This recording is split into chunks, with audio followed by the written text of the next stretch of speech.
Kembali di Kompas Siang, Saudara. Warga masih berkumpul di depan Rumah Sakit Gemelli, Roma, Italia, berdoa untuk kesembuhan Paus Fransiskus yang hingga kini masih mendapatkan perawatan akibat pneumonia di kedua paru-parunya.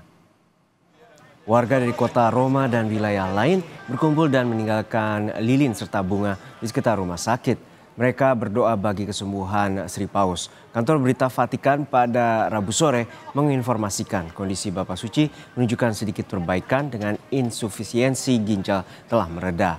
Sri Paus juga dilaporkan tetap melakukan pekerjaannya sambil menjalani perawatan. Cioè non so da tutte quelle aree come di altri. È una persona come noi, lui capisce le esigenze della gente, ha aiutato tanto e noi preghiamo per lui.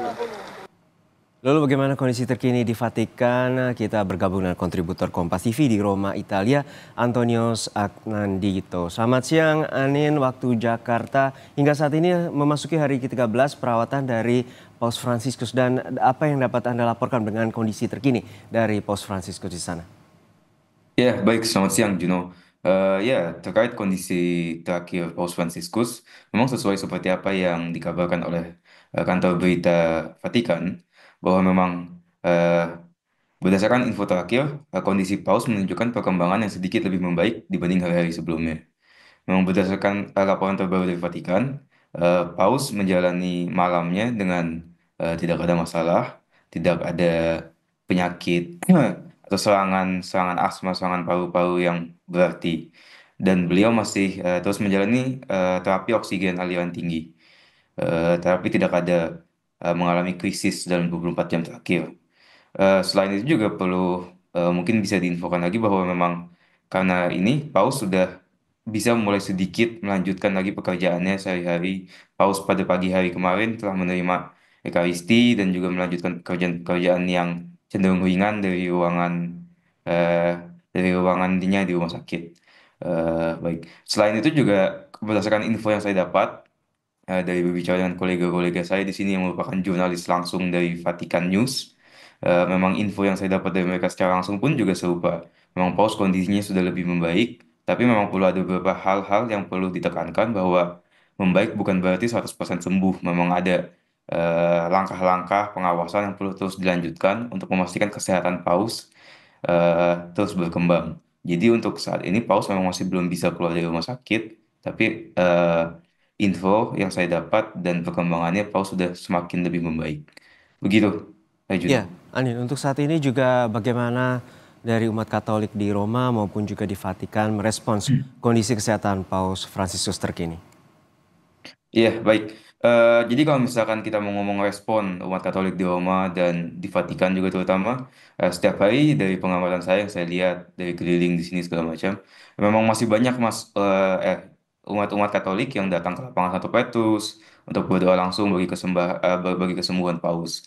Selain itu juga kemarin saya sempat berkunjung ke Rumah Sakit Gemelli juga dilihat di situ banyak para peziarah, warga-warga Katolik yang datang langsung ke depan patung ke depan patung Yohanes Paulus kedua dan berdoa langsung di situ juga, Juno.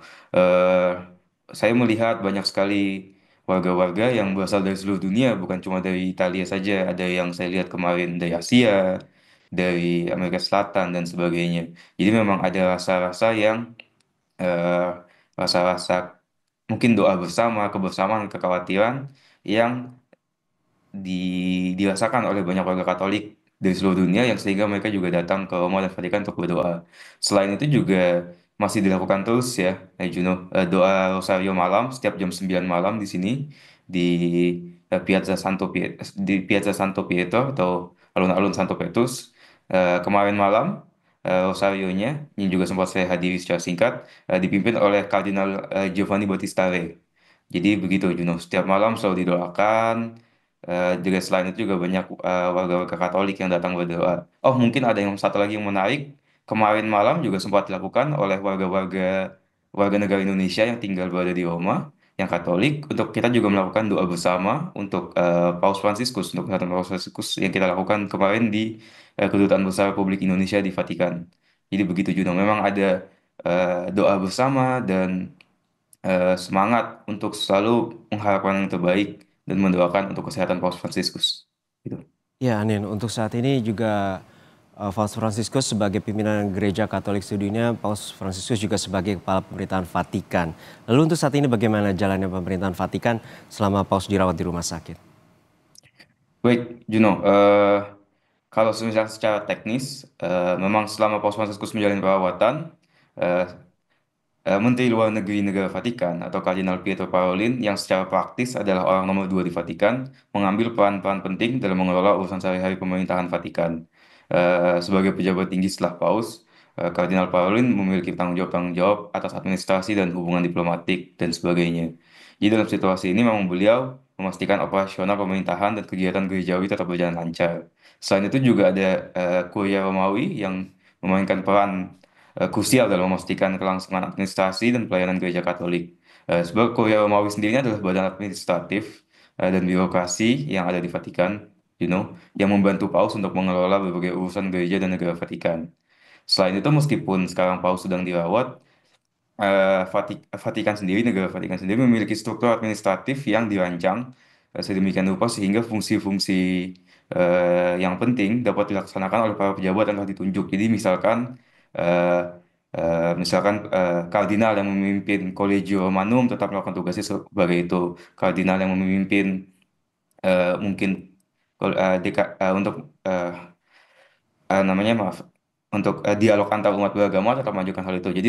Jadi memang masing-masing yang memiliki fungsi masing masing mengajukan tugasnya masing-masing tanpa ada masalah.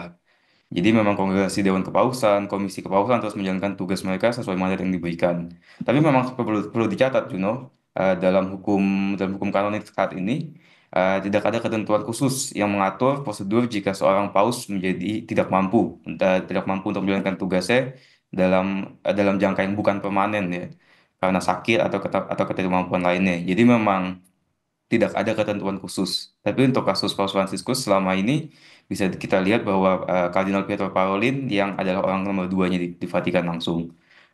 Selain itu juga berdasarkan info yang saya dapat, memang karena untungnya Paus Fransiskus juga kondisinya ada perbaikan dalam beberapa hari terakhir. Paus Fransiskus juga telah melanjutkan beberapa tugas-tugas atau fungsi-fungsi pengawasan yang bisa dilakukan mungkin secara lebih mudah eh, ruangannya di rumah sakit. Jadi memang Paus Fransiskus sendiri meskipun sakit tidak 100% lepas tangan untuk memimpin Gereja Katolik dan juga memimpin administrasi negara Vatikan.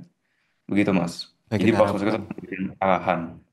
Baik, kita harapkan Begitu juga. kesembuhan bagi Sri Paus Fransiskus dan terima kasih atas laporan lengkap Anda terkait dengan kondisi Paus Fransiskus terkini dari Roma, Italia. Terima kasih sekali lagi Antonius Agnandito, kontributor Kompas TV di Roma, Italia.